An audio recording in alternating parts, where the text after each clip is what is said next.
जय श्री राम। सरोज रज निज मन मुकुरु सुधारी बरनउँ रघुबर विमल जसु जो दायकु फल चारी।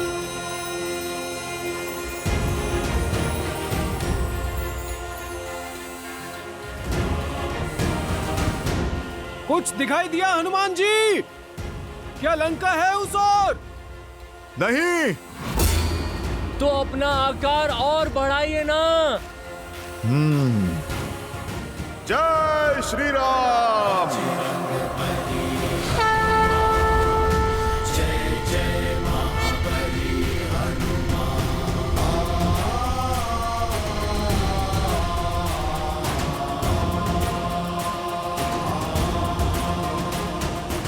अब कुछ दिखा? कुछ नहीं दिखा। तो और बढ़ाइए अपना आकार। जय श्री राम। नल नील, बस इससे अधिक और नहीं बढ़ा सकता मैं। तो क्यों ना हम आपके हाथों पे चढ़ जाएं? आप हाथ ऊपर करेंगे तो कदाचित लंका दिख जाएगी। जय हनुमान ज्ञान गुण सागर जय कपीस तिहु लोक उजागर राम दूत अतुलित बल धामा अंजनी पुत्र पवन सुत नामा राम दुआरे तुम रखवारे होत न विनु पैसारे आपन तेज समारो आपे दीन लोक हाथ नापे।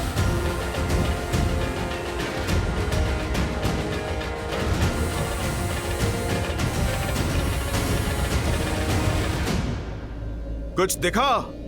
कुछ नहीं दिख रहा हनुमान जी। चारों ओर सागर ही सागर है, कुछ दिखाई नहीं दे रहा।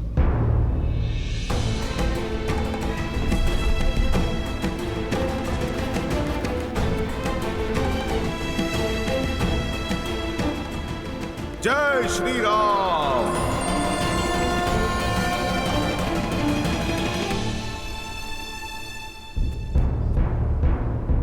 लगता है फंस गए हम। यहीं पड़े पड़े मृत्यु को प्राप्त हो जाएंगे हम।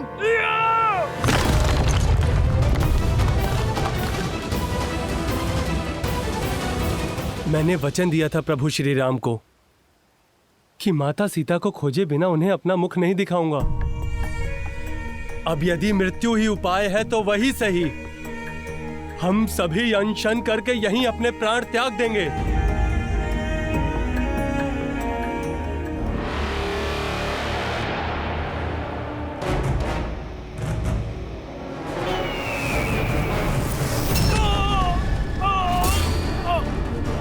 नल, हनुमान जी रक्षा करिए।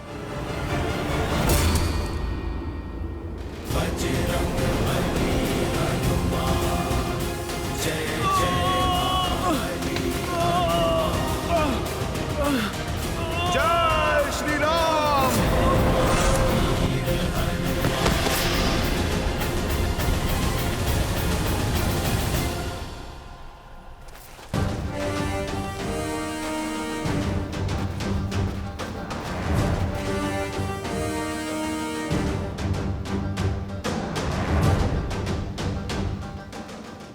दया आती है मुझे तुम पर, तुम्हारे इस निर्णय क्षमता पर। अरे तुम पे तो प्रहार करना भी हमारी वीरता पे कलंक है। दुष्ट गिद्ध हूं मैं और असहाय, मरे हुए जीवों को खाता हूं। तुम तो स्वयं प्राण त्यागने को सज्ज हो, तो क्यों ना मेरे भोजन बनो। जाते जाते उपकार होगा। कितनी लज्जा की बात है, गरुड़ की महान वंशावली को तुम कलंकित कर रहे हो। एक पक्षीराज जटायु थे जो हमारे प्रभु श्री राम की अर्धांगिनी माता सीता की रक्षा हेतु अंतिम सांस तक लड़े। धर्म की रक्षा करते करते उन्होंने प्रभु श्री राम की गोद में अपने प्राण त्याग दिए। और एक तुम हो अधर्मी नरभक्षी! क्या जटायु? हाँ, शरीर तो उनका तुम्हारे जैसा ही था, परंतु आत्मा हरि में मिल गई। उन्होंने अपने प्राण दे दिए धर्म के लिए, और एक तुम हो कि जटायु मर गया? ऐसा नहीं हो सकता। कह दो ये झूठ है। कह दो जटायु अभी जीवित है। आप हमें क्षमा करें, पर यह सत्य है। माता सीता को बचाने के लिए जटायु ने मृत्यु के लिए सज हो जाओ। जटायु!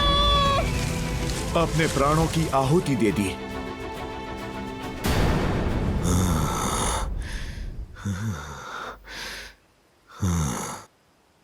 क्या हुआ?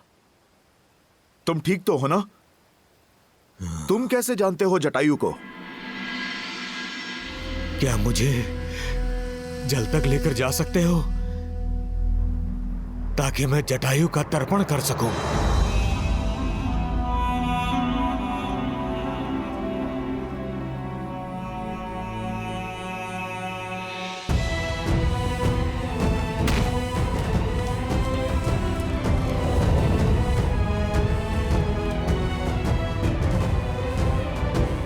भैया, उत्तर दिशा की ओर गया हुआ दल भी लौट आया है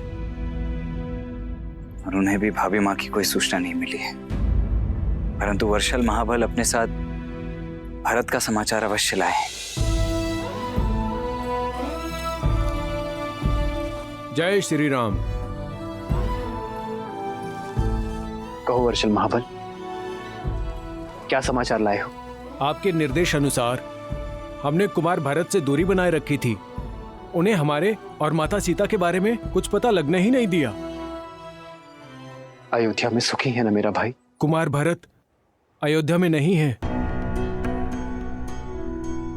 वो अयोध्या की सीमा के बाहर एक तपस्वी की भांति जीवन जी रहे हैं। वो राज सिंहासन पे आपकी चरण पादुका रखकर राज कार्य कर रहे हैं।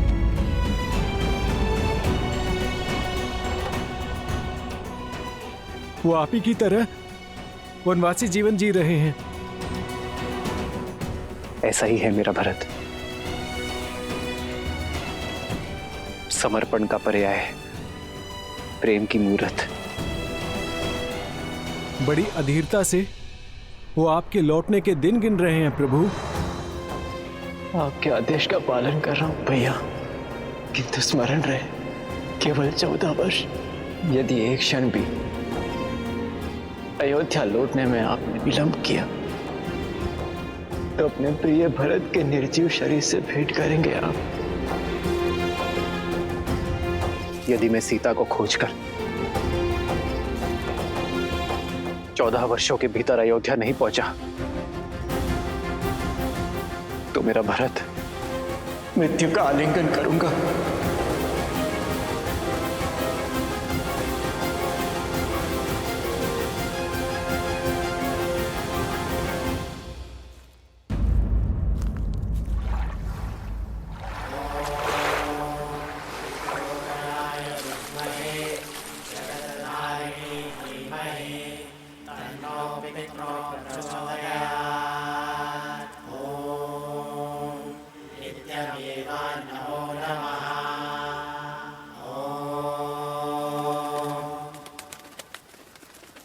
मुझे प्राणों से भी प्रिय था मेरा छोटा भाई, मेरा जटायु।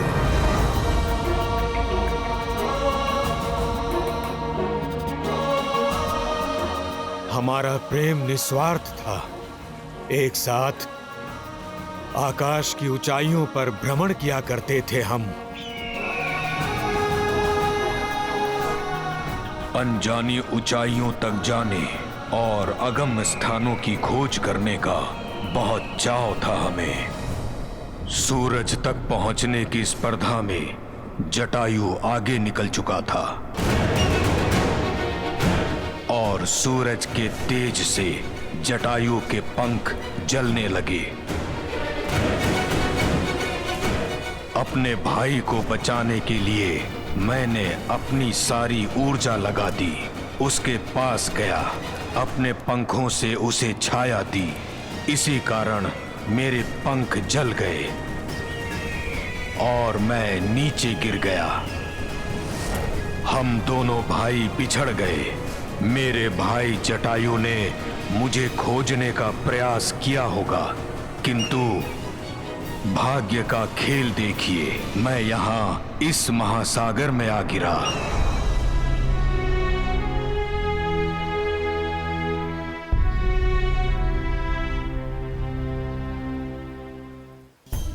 तब से यहीं इसी स्थान पर रहता हूं।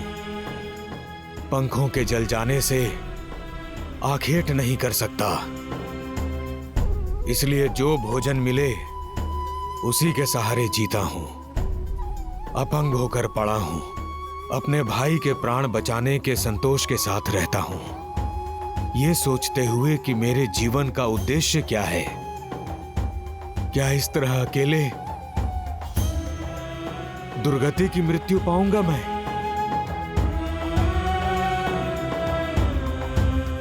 फिर एक दिन ऋषि निष्करा यहां से निकले।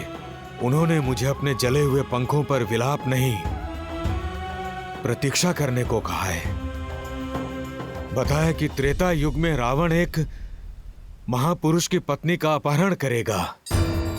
तब वो महापुरुष कुछ गुप्तचर भी भेजेंगे, जिनकी सहायता कर मैं उनका उद्देश्य पूर्ण करूंगा और अपने इस जीवन का उद्देश्य भी पूर्ण करूंगा।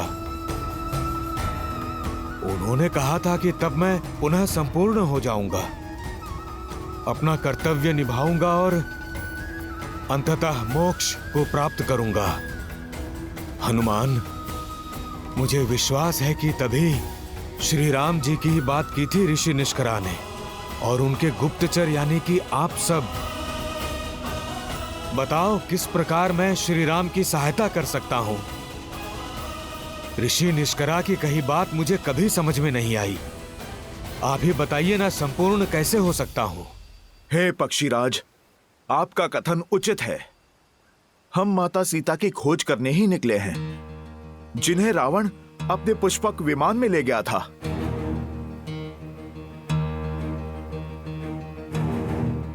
रावण?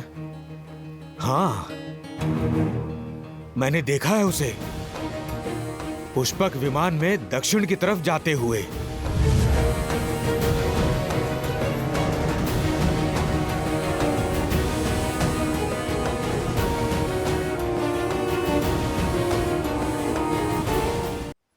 रावण उन्हें महासागर के पार ले गया था। यदि मुझमें सामर्थ्य होता तो मैं आपकी सहायता अवश्य करता।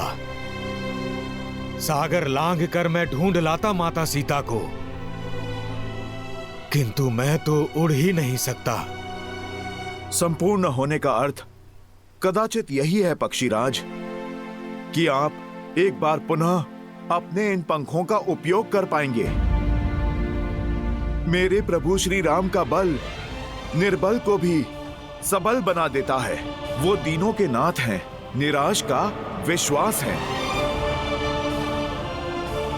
आप प्रभु श्री राम का नाम लेकर प्रयास तो कीजिए।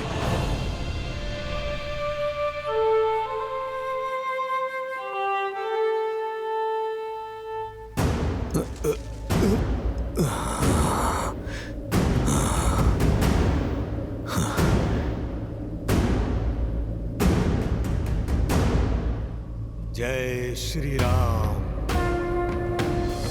जय श्री राम, जय श्री राम, जय श्री राम।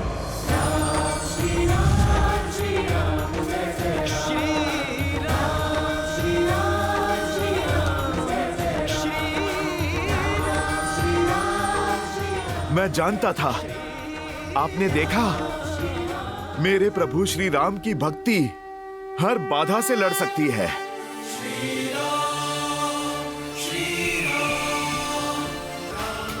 जय श्री राम, जय श्री राम। पक्षीराज, आपकी दृष्टि बहुत तीव्र है। अपनी तीव्र दृष्टि से महासागर के पार माता सीता को खोजिए। बलकर वस्त्रों में सत्य और सतीत्व के तेज से युक्त दिखेंगी आपको।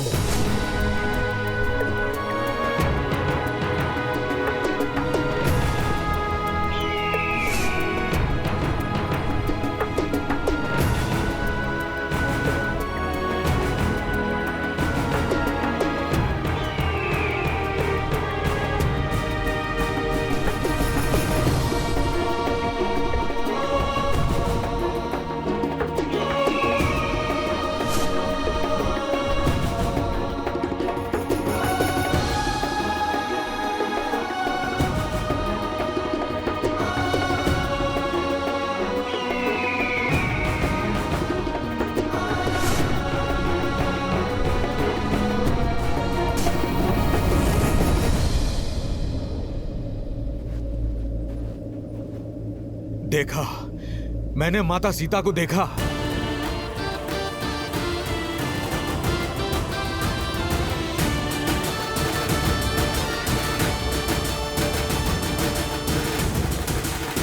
मुझे अब भी लगता है कि हमें लौट जाना चाहिए। और जो भी सूचना हमारे पास है वो श्री राम को जाके देते हैं। यहाँ पर रह के समय व्यर्थ करना अनुचित है। इस सागर को पार करना असंभव है। श्री राम का कार्य बीच मझधार में छोड़ने से अच्छा है कि हम अपनी मृत्यु को आलिंगन कर लें, क्योंकि नर के रूप में साक्षात नारायण है वो। आप उचित कह रहे हैं ताजश्री जामवंत। अब नारायण का कोई चमत्कार ही हमें मार्ग दिखा सकता है, क्योंकि हमारी आस, हमारे हनुमान जी की भी आस छूट चुकी है। हमारे पास कोई मार्ग नहीं है।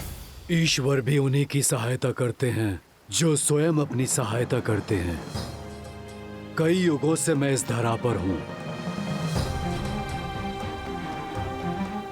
जानता हूं कि जिस कार्य में श्री राम का नाम हो वो कार्य कभी अधूरा नहीं रह सकता। कोई ऐसी समस्या नहीं जिसका कोई हल ना हो।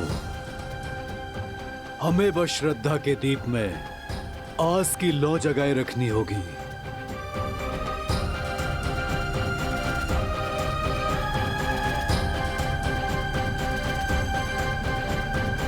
स्वामी, आपका अंश अवतार हनुमान आशा खो चुका है। अब उसे स्वयं से कौन मिलवाएगा? कौन उनका साक्षात्कार उनके ही बल से करवाएगा? जामवंत, क्योंकि हमारी रचाई इस लीला का सबसे अधिक बोध उन्हें ही है। जीवन और इतिहास के ज्ञान का अद्भुत समन्वय है जामवंत। वो जामवंत जो स्वयं ब्रह्मदेव के मुख से वृक्षों के राजा बनकर प्रकट हुए थे। तो श्री राम की कथा में जामवंत की और भी भूमिकाएं? हाँ देवी, आने वाले इस धर्म युद्ध में जामवंत श्री राम के सहायक, उनके मार्गदर्शक बने। पिछले कई युगों से भगवान विष्णु के राम अवतार की प्रतीक्षा में थे जामवंत। स्वयं को इस पावन उद्देश्य के लिए तत्पर कर रहे थे जामवंत। युगों से? हाँ देवी, जामवंत कोई साधारण वृक्ष नहीं, नारायण के हर रूप, हर स्वरूप के साक्षी रहे। फिर वो चाहे बराह अवतार से लेकर नरसिम्हा अवतार हो, या फिर समुद्र मंथन से लेकर वामन अवतार तक, जामवंत इन सभी घटनाओं के साक्षी रहे।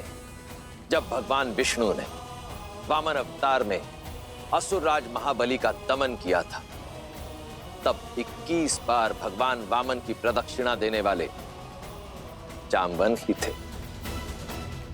और अब राम अवतार में, राम रावण युद्ध में श्री राम के गुरु बनकर उनका मार्गदर्शन करने का दायित्व भी जामवंत ही संभालेंगे।